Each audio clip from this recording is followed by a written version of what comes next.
잘 보이시나 모르겠네. 임차보증금.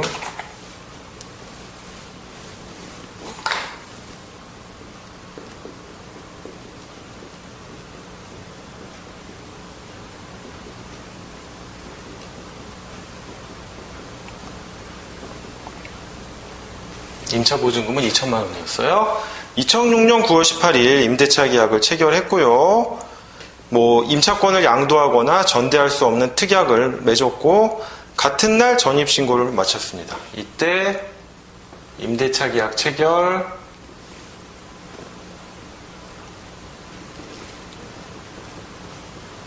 계약 및 전입신고를 했네요. 근데 확정일자를 안 받은 걸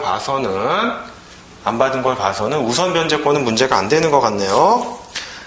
자, 갑은 2008년 12월 17일 이미 임대차 기간이 만료를 했네요. 2008년 12월 17일 수차례에 걸쳐 내용증명 우편을 발송하는 방법으로 A회사에게 임대차 기간의 만료를 이유로 임차보증금의 반환을 요구하였는데 아무런 회신을 받지 못하였다. 당시 A회사는 이미 부도가 났고 그 임직원들의 소재 파악이나 연락이 전혀 불가능한 상태에 있었다. 갑은 음식점을 운영하기 위하여 이사를 가야 할 사정이 생겼고 A회사의 주소지로 이러한 사정과 함께 임대기간 만료에 따른 보증금 반환 청구의 내용 증명을 다시 발송했고 아무런 회신이 없죠. 어떻게? 2010년 3월 25일 A회사의 명시적인 승낙을 받지 않고요. 승낙이나 동의를 받지 않고 을에게 전대를 해줍니다.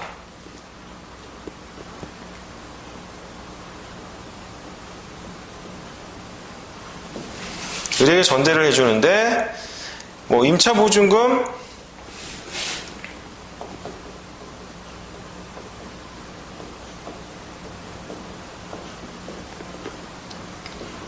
1,500만 원,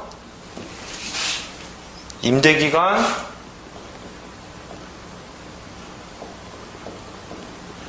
2년 이렇게 전대를 해줍니다. 그리고 2010년 3월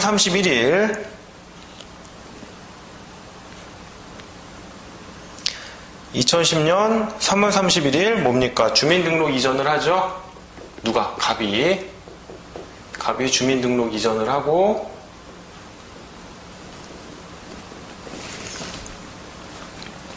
을은 언제? 을은 2010년 이거 보이시죠? 보이시나 모르겠습니다. 2010년 4월 26일 을이 뭡니까? 을이 아파트를 인도를 받고 전입신고를 하죠. 이때 이제 을이 대항력을 또 취득했겠죠. 한편 B는 뭡니까? 이 사건 아파트에 관하여 2007년 3월 30일 요쯤이 되겠네요. 이제 또 헷갈리지 말아야죠. 제가 아까 문제 풀 때 날짜를 조금 헷갈렸는데 2007년 3월 30일 근저당권이 설정돼 있었죠.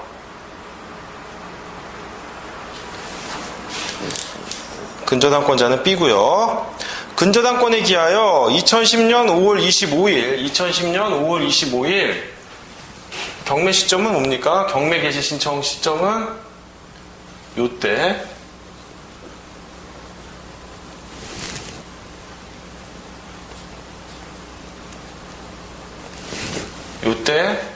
경매 신청을 했고 2010년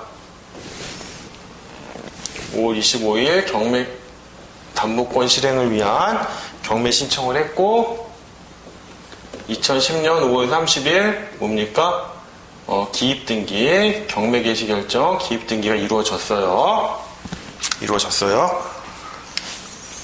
이 경우 갑은 위 경매 절차에서 이 사건 아파트의 임차인으로서 권리신고 및 배당 요구 신청을 하였다라고 했는데 여기서 확정일자를 받진 않았으니까 우선 변제권은 당연히 행사할 수 없고요. 이제 소액 임차인의 소액 임차 보증금에 대한 최우선 변제권이 문제가 되는데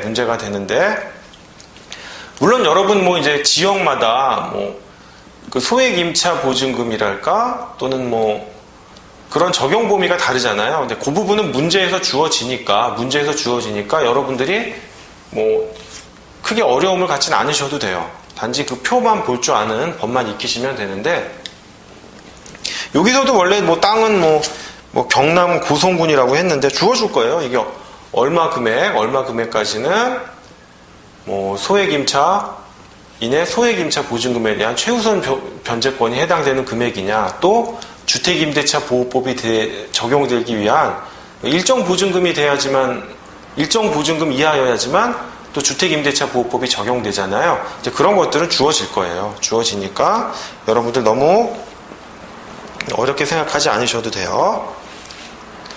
자, 그러면 최우선 변제권은 뭐라고 했어요? 최우선 변제권은 계속 되풀이되는 얘기지만,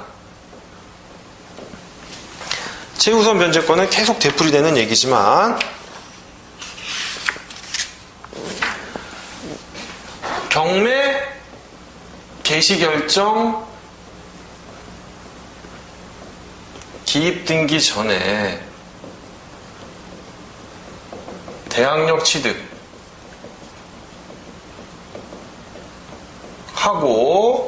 배당 요구 종기까지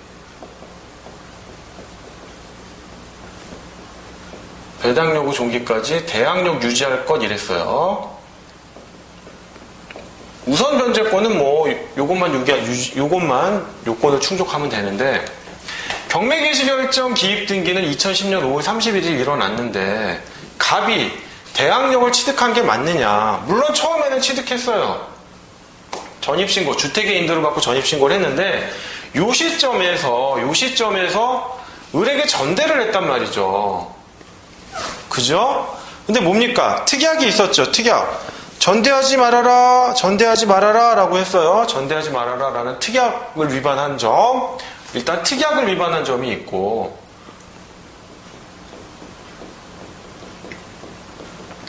설사 그 특약 위반이 문제가 안 된다라고 하더라도 갑이 이 시점에 주민등록을 이전했잖아요. 그죠? 이전해서 을에게 넘겨줬단 말이에요. 넘겨준 요 사이에 기간의 공백이 있단 말이에요. 그 다음에 이 기간 공백을 임차권의 전대 또는 임차권의 양도에 따른 합리적인 공백이다. 잘라진 게 아니라 이어진 걸로 볼 수 있다라고 한다면, 그 다음에 누가 이걸 점유하고 있어요? 인도에서 점유하고 있는 사람은 누구예요? 을이란 말이에요. 갑이 아니에요.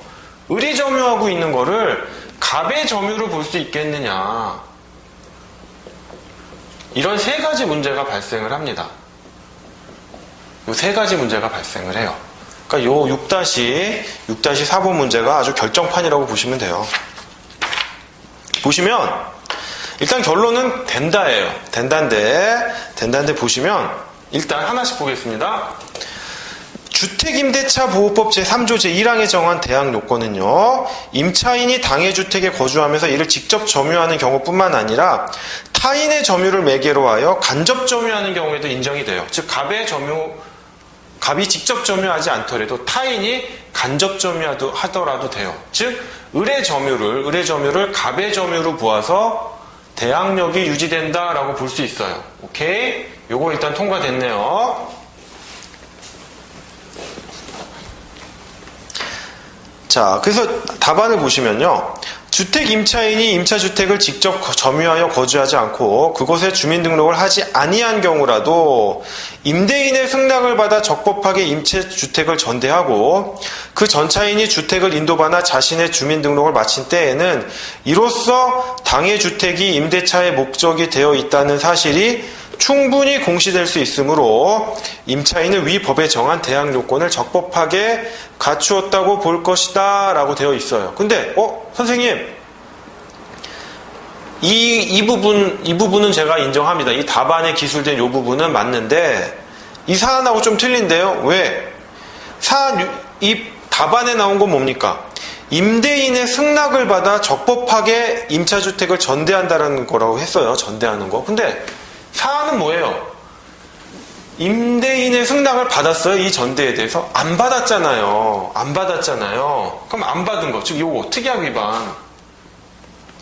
안 받았는데도 안 받고 한 전대 또는 임차권의 양도를 통한 간접 점유를 임차인의 직접 점유로 볼 수 있겠느냐라고 하는 점이에요. 요 부분인데, 요 부분 다시 답안을 보시면요. 민법 제629조에 보면 민법상 임차인은 임대인의 동의 없이 임차물을 전대하지 못하고 임차인이 이에 위반한 때에는 임대인은 계약을 해지할 수 있다라고 하는데, 판례가 이 임대인의 권한을 아주 제한적으로 해석을 해요. 어느 정도냐면 임차인의 이러한 행위가 임대인에 대한 배신적 행위라고 할 수 있는 특별한 사정이 있는 경우에만 해지할 수 있고, 임대차 계약을 해지할 수 있고, 배신적 행위라고 할 수 없는 특별한 사정이 있는 경우에는 임대인이 자신의 동의 없이 전대차가 이루어졌다는 사정만으로 임대차 계약을 해지할 수 없고, 전차인은 그 전대차나 그에 따른 사용수익을 임대인에게 주장할 수 있어요. 근데 이 특약을 위반한 거가 임차인 갑이 위반하려고 한 거예요. 사실은 이 시점에 여러 차례 내용증명 우편을 발송했고, 또 전대차를 놓기 얼마 전에도 계속 내용증명을 발송했는데 A 회사가 거의 부도가 나서 직원들도 뿔뿔이 흩어지고 연락 두절 상태인 거잖아요. 그래서 이거를 배신적 행위라고 볼 수가 없어요.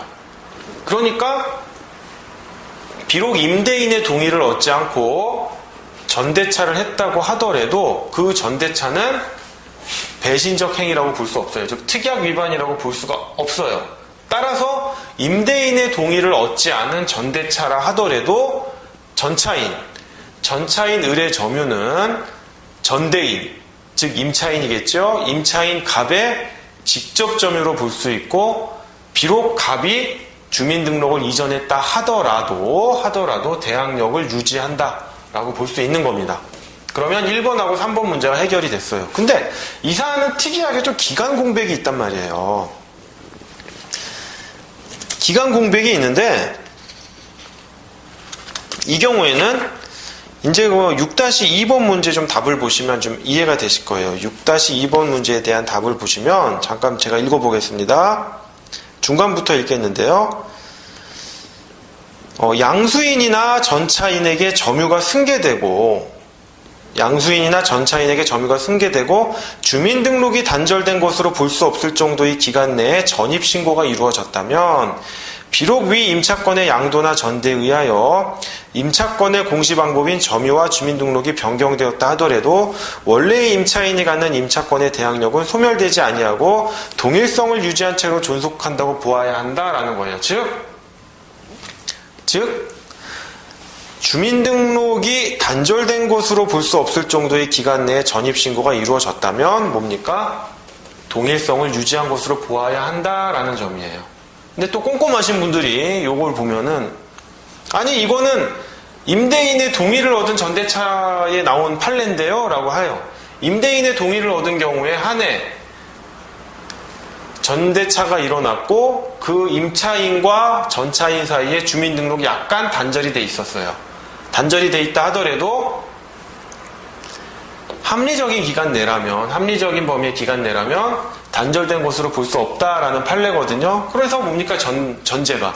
이건 임대인의 동의가 있는 전대차잖아요 라고 했는데, 이 판례를 여기에도 적용할 수 있죠. 이 사안에서 뭡니까? 임대인의 동의는 없죠. 이 사안에서 동의가 없지만 뭡니까? 아까 그 특약 위반이 뭡니까? 배신적 행위라고 볼 수 없기 때문에 그 판례를 여기에다가도 유추 적용해서 비록 임대인의 동의가 없는 전대차지만 배신적 행위라고 볼 수 없기 때문에 임대인의 동의를 얻지 않아도 전대차를 할 수 있고, 그 전대차 기간 동안 임차인으로부터 전차인 사이에 주민등록이 단절됐고 점유도 단절됐다 하더라도 합리적인 기간 내라면 단절된 것으로 볼 수 없다라는 점이에요. 따라서 1번과 2번과 3번 사례가 다 해결이 되는 거예요. 오케이?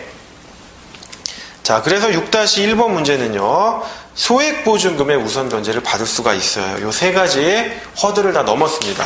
그럼 6-2번 문제 볼게요. 위의 사례에서 임차인 갑이 임대인 A 회사의 동의를 받아 을에게 이 사건 아파트에 관한 임차권을 양도하였거나 이 사건 아파트를 전대하였다면 을은 갑이 가지는 우선 변제권을 행사할 수 있는가? 행사할 수 있다면 그 방법은 무엇인가? 라는 부분이에요. 그 방법은 무엇인가? 라는 부분인데 을이 임차권을 양도받았다면요, 을은 갑이 가지는 우선 변제권을 행사할 수 있어요. 을이 이 사건 아파트를 전차하였다면 을은 임차인 갑이 가지는 우선 변제권을 대위 행사할 수 있는 겁니다. 자, 임차권을 양도받은 건 뭐예요? 본인이 임차인이라는 거, 임차권을 가진 거기 때문에 본인이 스스로 우선 변제권을 행사할 수 있는 거고요. 전차인은 뭐다? 전차인은 자기가 우선 변제권을 행사할 수는 없어요. 전차인은 다만 뭐다? 임차인이 가지는 우선 변제권을 대의 행사할 수 있을 뿐입니다. 자, 그 다음 여기 참고 판례인데요. 이 판례도 하나 읽어보시면 좋아요. 주택임대차보호법상 우선 변제권을 가진 임차인으로부터 임차권과 분리하여 임차보증금 반환 채권만을 양수한 채권 양수인이 주택임대차보호법상 우선 변제권을 행사할 수 있는 임차인에 해당한다고 볼 수 있는가라는 여부인데요. 임차권과 분리하여 임차보증금 반환 채권을 양수할 수 있어요. 양수할 수는 있는데 그 임차보증금 반환 채권만 양수한 양수인이 주택임대차보호법상 우선 변제권을 행사할 수 있다고 볼 수는 없습니다. 보시면 요 한번 읽어볼게요. 주택임대차보호법의 입법 목적과 주택임차인의 임차보증금 반환 채권의 우선 변제권을 인정한 제도의 취지, 주택임대차보호법상 관련 규정의 문헌 내용 등에 비추어 볼 때 비록 채권 양수인이 우선 변제권을 행사할 수 있는 주택임차인으로부터 임차보증금 반환 채권을 양수하였다고 하더라도 임차권과 분리된 임차보증금 반환 채권만을 양수한 이상 그 채권 양수인이 주택임대차보호법상의 우선 변제권을 행사할 수 있는 임차인에 해당한다고 볼 수 없다. 따라서 위 채권 양수인은 임차주택에 대한 경매 절차에서 주택임대차보호법상의 임차보증금 우선 변제권자의 지위에서 배당 요구를 할 수 없고, 이는 채권 양수인이 주택임차인으로부터 다른 채권에 대한 담보 목적으로 임차보증금 반환 채권을 양수한 경우에도 마찬가지이다. 다만 이와 같은 경우에도 채권 양수인이 일반 금전 채권자로서의 요건을 갖춰 배당 요구는 당연히 할 수 있겠죠. 당연히 할 수 있는데 다만 뭐다? 임차보증금 반환 채권을 양수받은 거예요. 양수받거나 또는 판례는 한 걸음 더 나아가 뭡니까? 담보 목적으로 임차보증금 반환 채권을 양수한 경우에도 뭡니까? 주택임대차보호법상 임차보증금 우선 변제권자의 지위에서 배당 요구를 할 수 없다는 거예요. 할 수 없다는 거예요. 요 판례 하나 알아두시면 돼요. 자, 그 다음 6-5번 문제 보겠습니다. 자, 6-5번 문제입니다. 6-5번 문제는 뭐냐면요. 별게 아니에요. 어떤 일이 있냐면, 일반적으로 이제 임차인이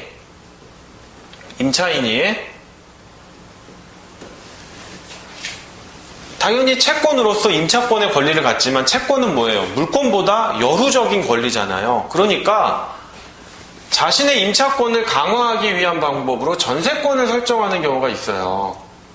물론 이 임차인이 뭡니까?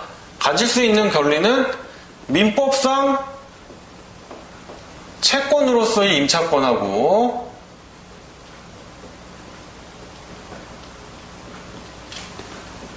나아가 특별법이 인정되는 특별법상의 주택임대차보호법이라든지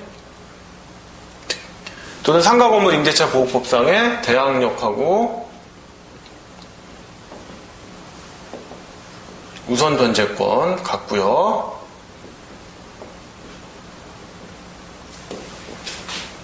다음에 최우선 변제권을 갖겠죠. 최우선 변제권을 대항력 파트에 넣는 이유는 뭐다? 용어는 우선 변제권하고 최우선 변제권이 비스름해 보이지만 최우선 변제권은 확정일자를 요구하지 않죠. 그래서 대항력 파트에 넣은 거예요. 주의하셔야 됩니다. 자, 그러면 이 임차인이 이렇게 갖는 권리도 만족스럽지가 않아서 전세권을 또 취득하려는 경우가 있어요. 이 경우에는 뭐 당연히 등기를 해야겠죠. 등기를 해야 됩니다. 그럼 이 경우 일반적인 논리는 뭐다? 양자의 권리를 겸유해서 가져요. 각각 갖는 거예요. 하나의 권리를 행사했다고 해서 다른 하나가 소멸하지 않아요. 두 개의 권리가 있다고 보는 거예요. 두 개의 권리가 있다고 보는데 이 전세권 등기를 하는 경우가 일반적으로 어떤 경우냐면 이제 딱 요 사안에 맞는 건 아닌데 여러분들 이제 보시면 자 이제 검은 펜 여기 있네요. 이건 여담이에요. 여담. 제 이름이 오상민이니까 제가 집이 있어요. 오상민 소유의 집이 있는데 제가 오피스텔을 하나 사요. 뭐 다 사는 건 아니고 한 호실만 사겠죠. 사면 요건 이제 편법입니다. 1가구 2주택이 되잖아요. 1가구 2주택이 되면 세금을 내야 되잖아요. 다주택자로서 재산세라든지 뭐 종합부동산세라든지 세금을 많이 내니까 요거를 제가 편법이에요. 제가 이렇게 진짜 한다는 얘기가 아니에요. 사업자 등록을 내가지고요. 사업자 등록을 내서 이 오피스텔을 주거용이 아닌 뭐다? 사업용으로 인정을 받는 거예요. 이건 내가 주거가 아니라 뭐다? 내가 여기서 회사 차려서 영업하려고 하는 거다. 이러면 세금을 면제를 받아요. 부가가치세도 환급을 좀 받고. 그래 놓고선 뭡니까? 뒤에서 임대차를 놔요. 임대차를 놓으면 임차인 입장에서는 보증금을 다 줬는데 보증금을 확보하는 방안이 뭐예요? 대항력을 취득하고 우선 변제권을 취득하는데 제일 핵심이 뭡니까? 이 경우 와서 사니까 인도는 문제가 안 돼요. 근데 전입신고를 안 해줘요. 하지 말라고 그래요. 왜냐하면 임차인이 전입신고를 딱 해버리면 이거 뭐야? 세무서에서 보면 이거 너 사업용이라고 해놨는데 알고 봤더니 주거용이고 임차원권에 딱 잡히거든요. 잡혀서 인도는 해주는데 전입신고를 하지 말라 그래요. 누가? 오상민이, 임대인이 안 해준단 말이에요. 그 대신 미약을 하죠. 근데 임차인은 불안하잖아요. 이러다 나 보증금 다 띄이는 거 아니야? 그러니까 임대인 오상민이 이런 약정을 해주는 거예요. 전세권 해줄게, 전세권. 응? 더 막강한 거 해줄게. 이런 식으로 하는 경우가 있어요. 물론 지금 사안은 임차인이 특별법상의 권리랑 전세권을 다 갖고 있는 문제예요. 문제인데 일반적으로 요런 케이스가 있다. 나중에 이런 걸 뭐 잘 사용하라고 참 권해줘야 될지 제 입장에서 난감합니다. 그럼 일단 한번 문제를 보시면요. 6-5의 1번 문제입니다. 양괄호 1번. A 소유의 대전 소재 X 아파트에 관하여 시간 순서대로 적어버리죠.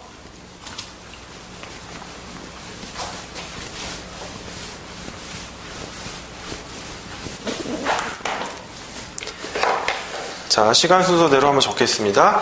A 소유의 대전 소재 X 아파트에 관하여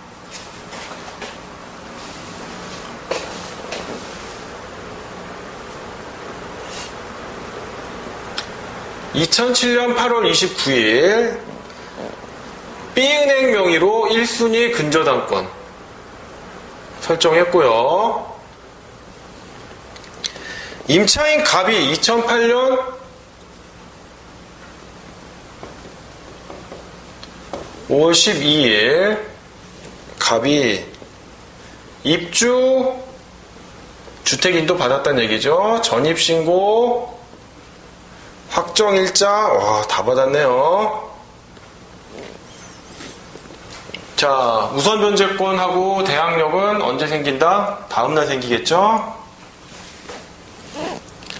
자, 임차인 갑이 2008년 11월 25일 위 임차권을 강화하기 위한 전세권 설정 등기를 또 격려해요. 아, 대단한 사람이에요.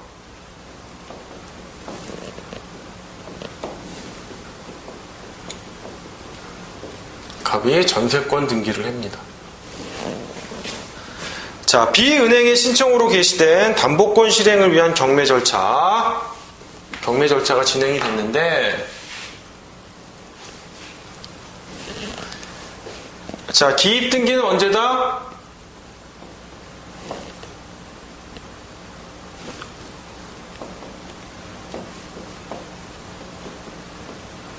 기입 등기가 됐고, 배당 요구 종기는 2011년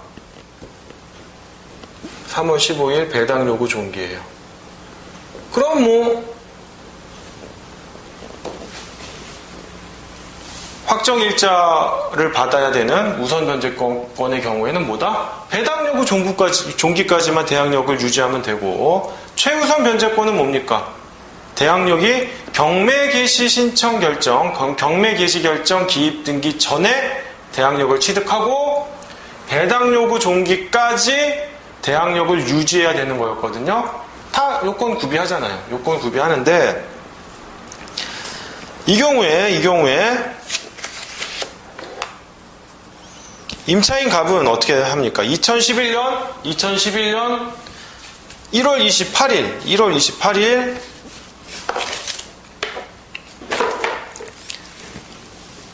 요때 2011년 1월 28일 배당 요구서를 제출하고,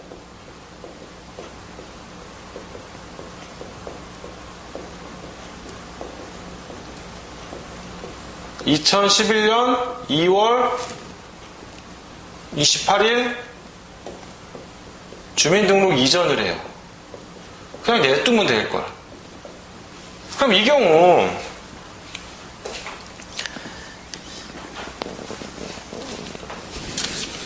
우선 변제를 받을 수 있냐 이거예요. 물론 전세권 설정한 건 맞아요. 전세권은 물권의 지위를 갖고 있는 것도 맞고. 그런데 별개로 본다고 했어요. 아, 내가 전세권을 설정했으니까 뭐다? 중간에 주민등록을 이전해서 딴 데 전출 가도 돼. 이게 안 된다는 거예요. 한번 봅시다. 최우선 변제권은 뭡니까? 기입 등기 전에 대항력을 취득하고 배당 요구 종기까지 대항력을 유지해야 되는데 어떻게 됐어요? 주민등록 이전했죠. 그러니까 최우선 변제권도 인정이 안 되고, 그러면 우선 변제권은 인정될까요? 우선 변제권은 요건이 뭐예요? 해당 요구 종기까지 대항력을 유지해야 돼요. 그죠? 경매 개시 결정 기입 등기 전까지 뭐 대항력 취득하든 말든 간에 어쨌든 배당 요구 종기 전에 나갔으니까 우선 변제권도 날아간단 말이에요. 최우선 변제권도 날아가고 우선 변제권도 날아가요. 다만 갑의 입장에서는 그래, 그 이전에 나간 건 맞는데 나는 전세권을 취득했으니까 좀 나가도 되는 거 아니야? 그리고 이 전세권이 뭐 별다른 것도 아니고 나의 임차권을 강화하기 위한 건데 좀 나가면 어때? 아까 뭐 문제 몇 번이야? 6-4번 같은 경우죠. 뭐 공백 좀 있어도 된다며. 심지어 아까 같은 경우에는 나는 강력한 물권인 전세권을 갖고 있는데 좀 나가면 어때? 그 전에 아니라는 거예요. 너의 목적은 전세권, 임차권을 강화하기 위해서 전세권을 설정한 거지만 그게 임차권, 그 특별법상의 임차권에서 파생되는 대항력하고 우선 변제권, 최우선 변제권의 요건을 완화해 주는 건 아니에요. 전세권을 취득했다고 해서. 별개의 권리로 본다고 그랬잖아요. 각각 너는 너의 요건을 갖추고 나는 나의 요건을 갖춰야 되는 거예요. 이 요건은 상실됐어요. 지금 최우선 변제권하고 우선 변제권은 가질 수 없어요. 다만 전세권자로서 배당을 받을 수밖에 없습니다. 전세권자로서 배당을 받아요. 그러면 만약에 이제 문제 6-5에 2번입니다. 양괄호 2번인데 위의 사례에서 갑의 전세권이 최선순위라고 뒤바뀌었다고 봐요. 이렇게 됐다면 임차인 갑이 소액 임차인으로서 배당 요구한 것을 전세권에 관하여도 배당 요구가 있는 것으로 볼 수 있는가라는 점인데 뭐냐면 이 경우에 이건 이제 좀 민사집행법 쟁점이긴 한데요. 이 사람이 이제 소액 임차인으로서 배당 요구는 했지만 애초에 뭡니까? 최우선 변제권이 없기 때문에 그 배당 요구가 타당한 건 아니에요. 타당한 건 아닌데 그러면 이거를 전세권에 대한 배당 요구로 볼 수 있겠는가라는 점이거든요. 라는 점인데 이 부분이 아시면 좋고요. 아시면 좋고 딱히 모르셔도 상관은 없지만 그래서 제가 설명을 드리면 지금 뭐예요? 근저당권자가 있고 그 다음이 갑이 전세권을 취득한 거잖아요. 화살표를 이렇게 하는 게 더 타당할 것 같네요.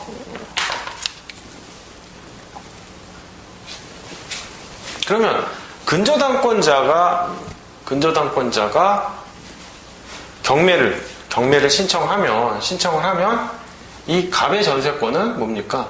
소멸하게 돼 있어요. 즉 배당을 받아야 돼요.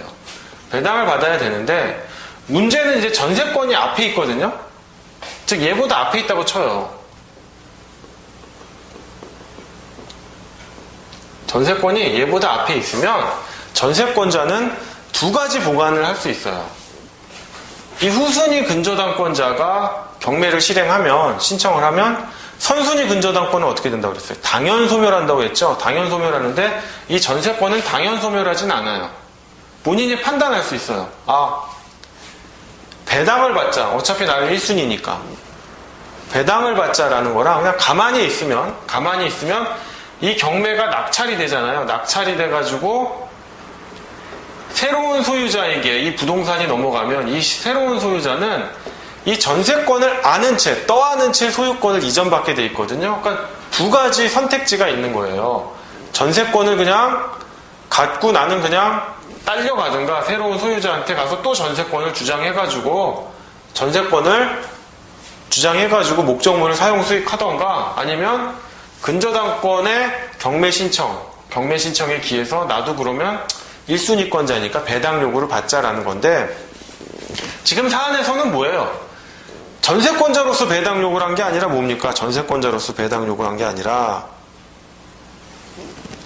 소액 임차인으로서 배당 요구를 했는데 최우선 변제권은 없죠. 없으니까 배당 요구를 하던 말던 그 배당 요구 자체가 타당한 게 아니에요. 그러면 갑은 아까 뭡니까? 전세권자의 지위도 겸유하고 있다고 했죠. 그러면 이 소액 임차인으로서의 소액 임차 보증금에 대한 최우선 변제 또는 그 배당 요구가 전세권에 대한 배당 요구를 볼 수 있느냐에 대해서 뭡니까? 배당 요구가 있는 것으로 볼 수 없다라는 거예요. 그래서 답안에 보시면 임차인으로서의 지위와 최선순위 전세권자로서의 지위를 함께 가지고 있는 갑이 임차인으로서 배당 요구를 하였을 뿐이라면 이를 전세권자로서 배당 요구를 한 것으로 볼 수 없고 위 전세권은 경매 절차에서 매각으로 소멸되지 않고 매수인에게 인수된다라는 점이에요. 그 다음 참고 판례 한번 읽어보시면 돼요. 다 이해할 수 있는 부분입니다. 자, 그 다음 문제 7 상가건물 임대차 보호법 관련된 문제인데요. 이 부분은 제가 특별히 풀진 않겠습니다. 어려운 부분이 있는 건 아니고 여러분 보시면 다 알 수 있는 부분이니까요. 그 부분 한번 보시기 바랍니다.